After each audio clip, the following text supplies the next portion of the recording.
మహబూబ్ నగర్ జిల్లా కేంద్రంలో ఇసుక అక్రమ రవాణా జరుగుతుంది. కోయిల్కొండ క్రాస్ రోడ్ ఏదైతే ఉందో క్రాస్ రోడ్ వద్ద ఉన్న అక్కడ ఉన్న ప్రాంతాలలో ఎవరింటి ముందు చూసినా ఇసుక డంపులే మనకు కనిపిస్తాయని చెప్పుకోవచ్చు. అర్ధరాత్రి వేళల్లో సుమారు 12 గంటల ప్రాంతంలో ఇసుకను ఆ లారీల ద్వారా టిప్పర్ల ద్వారా ఆ ప్రాంతాల నుంచి కోయిల్కొండ కావచ్చు ఇటు ఈ ప్రాంతంలో ఇసుకను తీసుకొచ్చి అక్రమంగా తీసుకొచ్చి ఇక్కడి ఫిల్టర్ ఇసుకను కూడా తయారు చేసి ఇంటి ముందర వేసుకోవడం జరుగుతుంది. అయితే ప్రస్తుతం ఏదైతే మహబూబ్నగర్ జిల్లా కేంద్రంలో నిర్మాణ దశలో ఉన్న ఇండ్లు వాటికి పూర్తి స్థాయిలో ఒక్క టిప్పర్ అంటే బెంజ్ కావచ్చు టిప్పర్ కావచ్చు వీటికి వివిధ రకాల రేట్లు ఉన్నాయని చెప్పుకోవచ్చు. ఎవరు 40,000, 50,000, 60,000 ఈ విధంగా ఆ ఇసుకను అక్రమంగా విక్రయించడం జరుగుతుందని చెప్పుకోవచ్చు. పూర్తి స్థాయిలో ఈ ఇసుక అక్రమ రవాణా ఇక్కడ బీఆర్ఎస్ పార్టీకి సంబంధించి అక్కడ కాంగ్రెస్ పార్టీకి సంబంధించిన కార్యకర్తలే అర్ధరాత్రి వేళ ఆ ప్రాంతాలకు వెళ్ళి అంటే సెక్యూరిటీగా ఉంటూ ఆ వాహనాలకు సెక్యూరిటీగా ఉంటూ తరలించడం జరుగుతుందని చెప్పుకోవచ్చు. పూర్తి స్థాయిలో ఇక్కడ ఈ డంపులను పూర్తిగా అంటే రెవెన్యూ అధికారులకు తెలిసినప్పటికీ తమకు కావాల్సిన లంచాలకు అలవాటు పడి రెవెన్యూ అధికారులు కూడా పట్టించుకోవడం లేదని చెప్పుకోవచ్చు.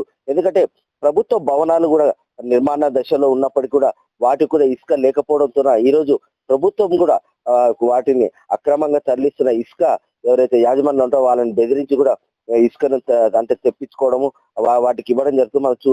మనము పూర్తి స్థాయిలో మన బాక్స్ లో పక్కకున్న బాక్స్ లో మనకు కనిపిస్తుందని చెప్పుకోవచ్చు.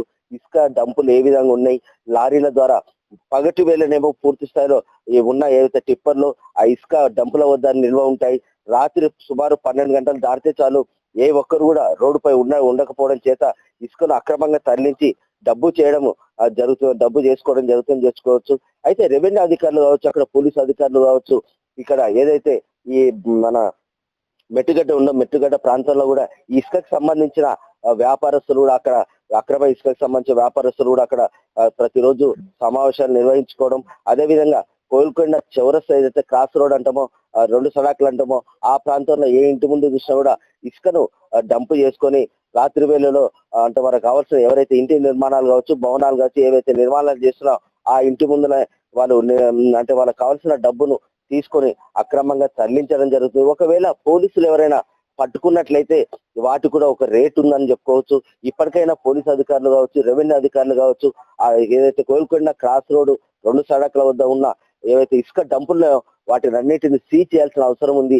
ఎందుకంటే మైనింగ్ శాఖకు సంబంధించిన అధికారులు కూడా చాలా నిర్లక్ష్యం వహిస్తున్నారు. మనం ఈ రోజు ఉదయం నుంచి కూడా ఆ అధికారి ఎవరైతే మైనింగ్ అధికారి ఉన్నారో సంజీవ్ అని తనను ఫోన్ లో మాట్లాడడానికి ప్రయత్నం చేస్తే కూడా తను ఫోన్ కూడా లిఫ్ట్ చేయడం లేదు అని చెప్పుకోవచ్చు.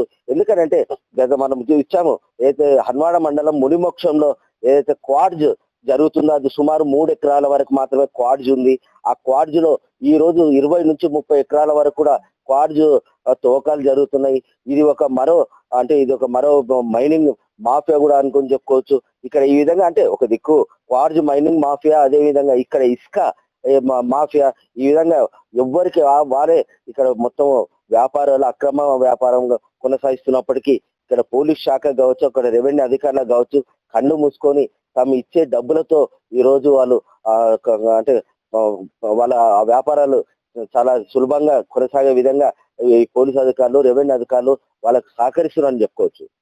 మహబూబ్నగర్ నుంచి మన తెలుగు కోసం మీ మధు.